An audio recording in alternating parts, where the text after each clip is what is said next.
faly miarabanao amin'izao anio izao eto amin'ity fandarana miomana ity.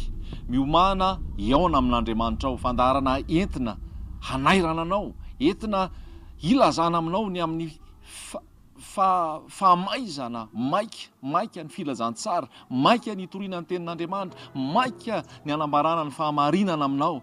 Fa ho avy Jesosy, ho avy toy ny mpangalatra ny andron'ny tompo hoy ny tenin'Andriamanitra. Ary mila miomana antsika ny amin'izany, raha te ho isan'ny ho akarina, raha te ho isan'ny ho tafiditra any fanjakan'ny lanitra, dia mila miomana isika. Fa amin'izany fotoana izany hoy ny tenin'Andriamanitra, dia isy roa ao am-pandrindra, ny anankiray ho akarina, ny anankiray ho avela. Isy roa eny an-tsaha, ny anankiray ho akarina, ny anankiray ho avela. Izany hoe rehefa ho avy Jesosy eny amin'ny raho lanitra, rehefa mitsoka ny trompetra ny anjely, dia miakatra izay nandray azy, miakatra ireo izay amin'ny fahamasina, miakatra ireo izay tafahomana ny amin'izany fiverenan'i Jesosy izany. Ary amin'izay fotoana izay hiakatra ireo fanasina, hiakatra ireo fahazavana, dia hiatra eto amin'ny tany amin'izay ny fahatezeran'Andriamanitra, hiatra eto tany amin'izay ilay bibidi manenjika sy mampahory.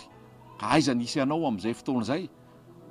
Aiza nisy ianao amin'izay fotoana izay? Fa izay no mahatonga anay mbola mitory foana amin'izao fotoana izao, ny amin'izany hoe fiverenan'i Jesosy izany. Tsy misy zavatra hafa, tsy hovaina ny hafatra, tsy hovaina ny zavatra ampitaina, fa ny zavatra ampitainay aminao dia tena mampiomana anao hoe miomana ianao fa ho avy Jesosy eny amin'ny raho lanitra, ho avy Jesosy ilay mpanjaka ny mpanjaka. Ary nefa izay olona nanaiky ny fanjakany ihany, izay olona nanaiky nandohalika teo anatrehany, nanaiky ny fanapahany, nanaiky ny fahefany, nanao ny sitrapony, ary niala tamin'ny fanaony izao tontolo izao sy niala tamin'ny fahotana, no hiara hiakatra aminy eny amin'ny raho lanitra rehefa ho avy izy. Amin'ity fotoana ity, ho isan'ny ho akarina ve ianao? Sa ho isan'ireo izay tavela? Isaorana an'Andriamanitra ny fotoana mbola afaka handray ny hafatry ny tompontsika androany. Ny soratra rehetra nomeny tsindrimandrin'Andriamanitra dia mahasoa ho fampianarana, ho fandresen-dahatra, ho fitezana izay olona rehetra ao amin'i Jesosy, ho fitezana amin'ny fahamarinana, ho fanitsina izay diso, mba ho tanteraka ny olom-bofidin'Andriamanitra, ho vonona tsara ao amin'ny asa tsara rehetrarehetra. Raha isika ny tenin'Andriamanitra ao amin'ny Korintianina voalohany, toko voalohany. Korintianina voalohany, toko voalohany, andininy faharoa amby roapolo. Korintianina voalohany, toko voalohany, andininy faharoa amby roapolo. Fa ny jiosy mila famantarana, ary ny jentilisa mitady fahendrena. Fa izahay kosa mitory any Kristy voaombo tamin'ny hazo fijaliana, dia fahatafitohinana amin'ny jiosy ary fahadalana amin'ny jentilisa. Fa amin'izay voantsy kosa, na jiosy na jentilisa, dia Kristy izay herin'Andriamanitra sy fahendren'Andriamanitra. Herin'Andriamanitra sy fahendren'Andriamanitra. Izahay dia mitory an' Jesosy izay. Raha tonga izay amin'izao fotoana izao, averinay foana ety am-piandohana, tsy mitory anaram-piangonana izay, tsy mitory resaka tokom-pivavahana izay, tsy mitory fikambanana izay, tsy mitory olombelona izay, tsy manambara olombelona izay, tsy ny tenanay ny torianay, na izahay no ambaranay, fa tokana no ambaranay dia Jesosy Kristy izany. Jesosy Kristy, Jesosy Kristy velona, Jesosy Kristy mpanjaka, Jesosy Kristy ilay Andriamanitra tokana no torianay, ambaranay aminao. Tsy resaka fitadiavam-bola, tsy resaka fakana rakitra, tsy resaka fakana fahafolo-karena, tsy resaka fanaovana fihetsiketsehana maro isan-karazany, angoronam-bola, tsy resaka fitaomana olona ho amina fihetsehana sy fanehoana zavatra ny tany, fa fanambarana an'ilay mpanjaka ny mpanjaka, fanambarana an'ilay Andriamanitra velona, fanambarana an'ilay afaka mamonjy atsika ho amin'ny fahatezerana ho avy, manome atsika fiainana mandrakizay, manome atsika fiadanana, manome atsika fahasambarana, raha mino azy sika, fa afaka mitondra atsika ho any amin'ny fahaverezana, ho any amin'ny fijaliana, ho any amin'ny fahoriana mandrakizay koa, raha mandany antsontsika, raha mandany famonjena nataontsika, raha mandany fanavotana izay nataony teo amin'ny hazo fijaliantsika. Miomana eo amin'Andriamanitra ao. Jesosy ihany no afaka monjy, Jesosy ihany lalana hidirana amin'izany fanjakan'Andriamanitra izany. Hoy ny tenin'Andriamanitra teo hoe ny jiosy mila famantarana, ary ny jentilisa mitady fahendrena. Fa izay kosa mitory any Kristy voaombo tamin'ny hazo fijaliana, dia fahatafitohinana amin'ny jiosy izany, Fahatafotoinana amin'ny Jiosy zany ary fahadalàna amin'izay tilisa. Fa amintsika izay vao antso kosa dia Jesosy Kristy izay herin'Andriamanitra sy fahendren'Andriamanitra. Izay ny tiana izaraina aminao amin'ity anio ity. Jesosy Kristy herin'Andriamanitra, fahendren'Andriamanitra. Ho amin'ny Jiosy, nanantena an' Jesosy ny Jiosy ary nanantena fa ilamina ny Jiosy, hiadana amin'izay ny Jiosy fa iny Jesosy ilay teraka tao an-tranomby iny, ho mpanjaka iny ary ho afaka amin'ny fangejan'ny Romanina amin'izay zareo, ho afaka amin'ny fijaliana amin'izay zareo, ho afaka izy ary izy no anjaka eto. Fa diso kajy ny Jiosy, diso fijery ny Jiosy, fa neveriny fa Jesosy ilay niteraka tany an-tranomby iny no lasa mpanjaka avy eo. Ary rehefa le niditra tao a Jerosalema izy dia nitsenaina tamin'ny fiorakorahana be hoe iny ny mpanjaka ny Jiosy, ary ny tena nitetika ametraka ny Jesosy teo amin'ny fanjakana izy. Tsy zay nefa ny zava-misy amin'ny fotoana mbola ao aoriana zay ary ho avy zay, fa ny fotoana aloha dia Jesosy nombona teo amin'ny hazofijaliana aloha ny zava-dehibe. Zay no mahatonga ny olona afaka amin'ny fahotana, afaka amin'ny fahatezeran'Andriamanitra, afaka amin'ny gejany fahotana, afaka amin'ny ozina ary manana fiainana mandrakizay, manana famelan-keloka, manana fitsarana sy fiadanana rehefa mandray an' Jesosy. Ny jetilisa mitady fahendrena. Jetilisa indray dia resaka ny filozofiany, resaka fahaizana amin'ny resaka zavatra siansa sy zavatra ny tany, fikarohana araka ny saina. Ary ny olona rehefa mieritreritra manan-tsaina, manam-pahalalana, manana fahaizana be, dia manadino an'Andriamanitra ary tsy mandrarahan'Andriamanitra, dia te hiavotra, te hahazo ny famonjena amin'ny alalan'ny tenany, amin'ny alalan'izay fahaizany, amin'ny alalan'ny diplômany, amin'ny alalan'izay fikarohana nataony. Kanefa hoy ny tenin'Andriamanitra hoe ny adala no manao anakapo hoe tsy misy Andriamanitra. Raha hoainao daholo zao fahalalana rehetrarehetra zao, hoainao daholo zay fanazavana rehetrarehetra zao, hanananao ny diplôma, hanananao ny vola aman-karena, hanananao ny fahaizana amin'ny teny, kanefa raha tsy ao anatinao ilay Kristy voaombo tamin'ny hazo fijaliana, ilay hery sy fahendren'Andriamanitra, dia zava-poana daholo zany. Izahay dia mitory an' Jesosy Kristy voaombo teo amin'ny hazo fijaliana. Nahoana moa hoe Kristy voaombo teo amin'ny hazo fijaliana? Satria io hazo fijaliana io fahadalàna amin'izay overy io, fahatafotoinana io, fahafambaraka io. Ny Jiosy dia tena hoe hafabaraka mihitsy, fa hoe rehefa atao mpanjaka ny Jiosy Jesosy dia nombona tamin'ny hazo fijaliana dia maty, dia fahafambaraka zany. Fa ho amintsika izay hovonjena hoy ny tenin'Andriamanitra teo dia hery sy fahendren'Andriamanitra. Raha tsy nombona teo amin'ny hazo fijaliana Jesosy, tsy vita ny famonjena. Fa zay no efa lalana napetraka Andriamanitra. Ary zay nitorianay aminao. Ny torianay aminao dia izay famonjena nataon' Jesosy teo amin'ny hazo fijaliana izay.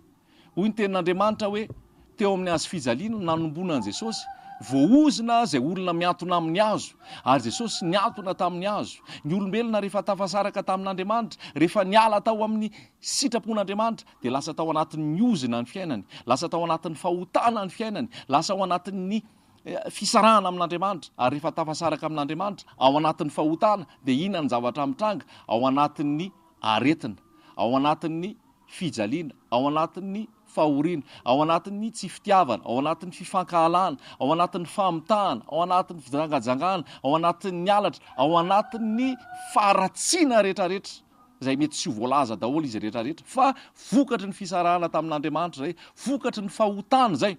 Dia tafasaraka amin'Andriamanitra ny olona, dia miatra daholo zao ozina rehetrarehetra zao.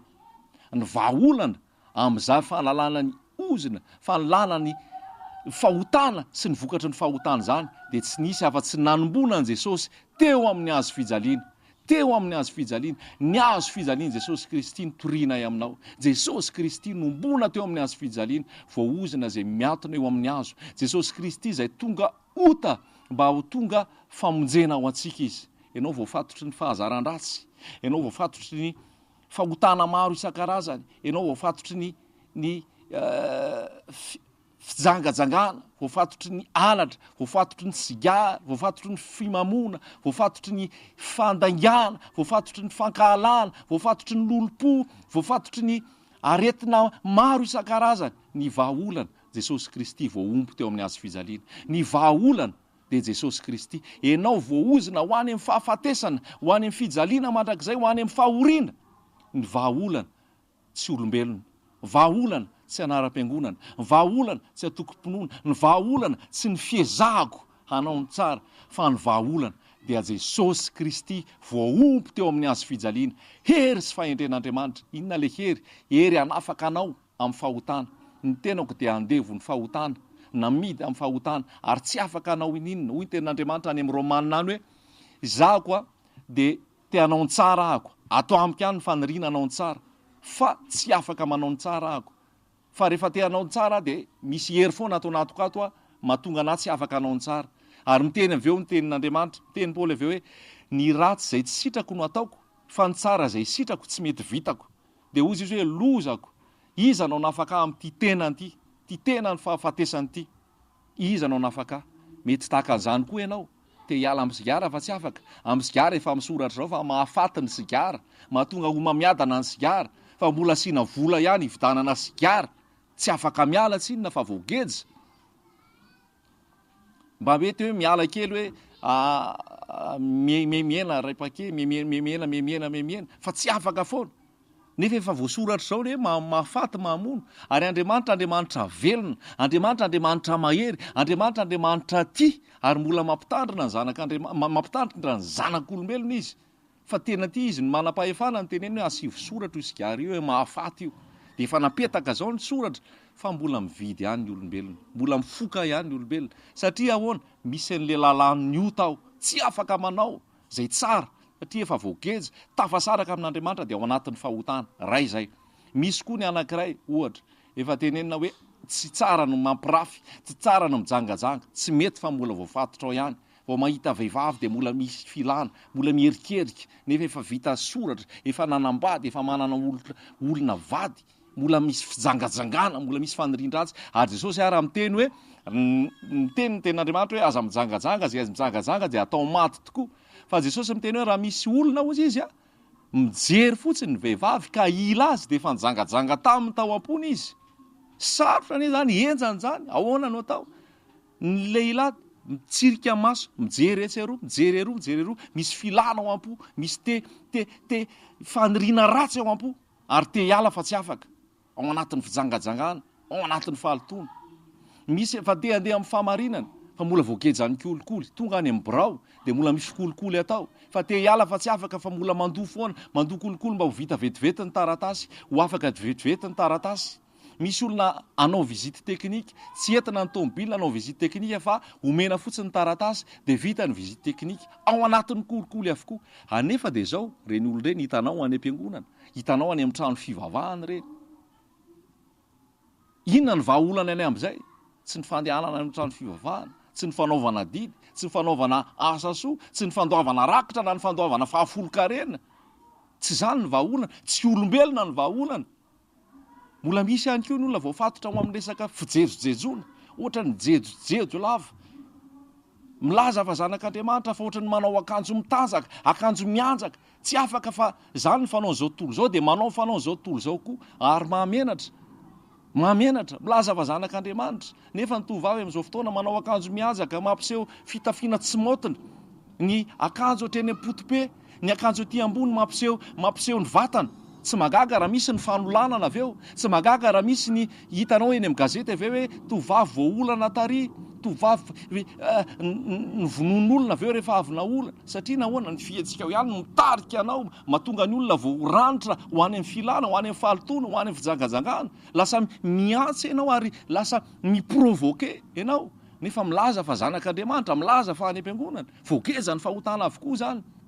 Misy olona manana aretina tsy azo tranony, aretina maro, miteny hoe efa nilovana avy any amin'ny razana tany io, diabetika ny dadabe anay dia diabetika koa zahay, asmatika ny dadabe anay, sy ny tany alohan'ny dadabe tany dia asmatika ihany koa zahay, tensionnaire dia tensionnaire avokoa. Zany rehetrarehetra zany vokatra le fisarahana amin'Andriamanitra, vokatra le fahotana avokoa zany, vokatra le fisarahana amin'Andriamanitra dia miatra daholo ty karazana aretina mipotra ho azy tsy fantatra zao, no le fisarahana amin'Andriamanitra. Dia voageja ny fahotana ny olombelona, te hanao ny tsara fa tsy afaka, ary efa nanao ezaka maro. Ianao anatin'izany amin'izao fotoana izao, ianao manaraka io, tsy kisendrasendra no ifampiresahantsika, tsy sendrasendra no hainonao an'izao teny izao, fa misy afatra tiana omenanao amin'ity androany ity, misy fanafahana hoentina aminao amin'ity androany ity, ary fanafahana mahaimaim-poana. Ho anao izay mangetaheta hozy ny tenin'Andriamanitra, avy mividiana, tsy amin'ny vola mankarena nefa, avy fa omena mahaimaim-poana. Ianao izay mangetaheta, ianao izay noana, omena mahaimaim-poana amin'ny ranonaina, amin'ny rano velona. Ianao izay mitady fitsarana, ianao izay mitady fanafahana, ianao izay mitady filaminana, ianao zay mitady fiadanana, avy fa omena maimaim-poana. Notoriana aminao tsy anara-piangonana, notoriana aminao tsy atokom-pivavahana, notoriana aminao tsy fombafomba-pivavahana, nitoriana aminao tsy olombelona, tsy mitory olombelona zay na oviana oviana, ary zahako tsy toriako aminao, tsy zahako no ambarako aminao. Rehefa vita eto ny afatra dia maniry mihitsy aho adinonao ny momba, dia Jesosy no hitanao, fa tsy ho tadiavinao ary tsy ho katsahanao ny momba ary hanaraka ianao, fa manaraha an Jesosy. Tonga any amin'ilay vahaolana ary tsika izao, inona ny vahaolana? Jesosy ny vahaolana. Jesosy Kristy voaombo izy ny tenin'Andriamanitra tato amin'ny Korintianina teo, voaombo teo amin'ny hazo fijaliana izy. Ary zao ny fahamarinana, rehefa avy mitory amin'ny tenin'Andriamanitra aminao eto dia angatahako ianao hamaky ny Romanina 5, 9, 7, 7, vakio anatin'ny vavaka, ao anatin'ny fangatahana ny fitarian'ny fanamasina, ahitanao fa io Jesosy nombola tao amin'ny hazo fijaliana io manafaka anao amin'ny gejany fahotana, manafaka anao amin'ny gejany ota, manafaka anao amin'ity nofo ity. Zay ny hazo fijalian'i Jesosy Kristy. Ny hazo fijalian'i Jesosy Kristy manafaka amin'ny lalan'ny ota. Ny hazo fijalian'i Jesosy Kristy manafaka amin'ny fahazaran-dratsy. Ny hazo fijalian'i Jesosy Kristy manafaka amin'ny lalan'ny ota sy ny fahafatesana. Ary rehefa mandray an Jesosy mino an'izay fahamarinana zay dia olona afaka ao am Jesosy.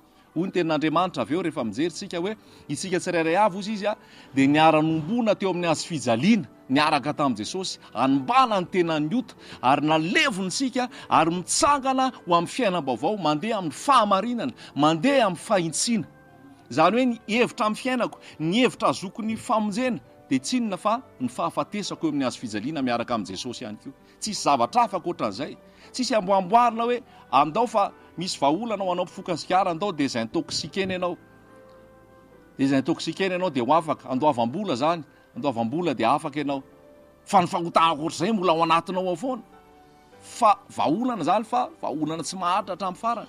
Fa ny vahaolana maharitra dia Jesosy voaombo teo amin'ny hazo fijaliana, afaka tanteraka amin'izany fisotroana sy fimamona sy foana sikary zany raha mandray an Jesosy, manaiky an Jesosy ny famonjena nataony teo amin'ny hazo fijaliana.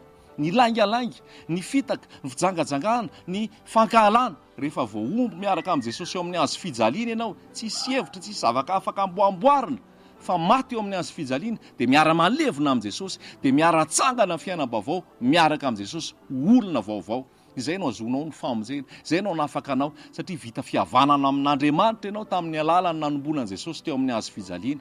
Nekenao ny famonjena nataon'i Jesosy, ny bebaka ianao niala tamin'ny fahotana, niaiky fa diso ary tsy mety natao, ary niaiky fa hiala amin'izany, tsy hiverina amin'izany tsony, ary nanaiky ny famonjena nataon'i Jesosy, tapa-kevitra fa hanompo hanaraka an Jesosy, dia tonga olom-baovao amin'i Jesosy ianao. Ny marina manafaka anao tsy ho andevo, Jesosy manafaka anao tsy ho andevo. Tsy resaka vola io. Misy miteny hoe avia aty aminay fa ho afahany ianao, fa amena ny valopy avy eo mahazo vola, mahazo fanafahana. Misy olona moa mitady mpanompon'Andriamanitra mihitsy dia mijaly io zay tsy mety hitanay ilay mpanompon'Andriamanitra fa ny mpanompony eo ambanimbaniny eo ny asainy miona aminay. Zany ny olombelona. Fa za miteny aminao fa ilay mpanjaka ny mpanjaka, ilay Andriamanitra mahery, ilay andriana finaritra, ilay Jesosy tompony tompo, mpanjaka ny mpanjaka afaka anafaka anao, anapatapaka ny gadro eo amin'ny fiainanao, anapatapaka ny gejo eo amin'ny fiainanao, hanome anao fiainana mandrakizay, hanome anao fahafahana, afaka hidiranao, afaka atononao izy amin'izao fotoana izao. Tsy mangataka audience, tsy mangataka rendez-vous, fa anio dia anio ihany. Raha manaiky ianao anatona azy, tapidalaka le ianao fa nalehanao zao rehetrarehetra zao, dia aza noho ny aza mandeha n'aiza n'aiza tsony, fa manatona an Jesosy. Efa vitsy zao toriteny zao, manatona an Jesosy, mirindrina ao varavaranao izy Jesosy. Rehefa hivavaka ianao, aza manao vavaka be hitan'ny olona sy ren'ny olona, fa ataony fa ny zavatra tenenin'ny be da be no ny avonjy azy sy amaliana azy. Fa ianao rehefa mivavaka dia mirindrina ao amin'ny hefitrao mangingina, ary ny rainao zay mahita anao mangingina no amaly anao. Torohevitra toroko anao amin'ity androany ity. Tsy makaiza ianao, tsy makaty amiko ianao, tsy makaiza, fa makany amin'i Jesosy, mpanjaka ny mpanjaka, tompony tompo, zay ihany.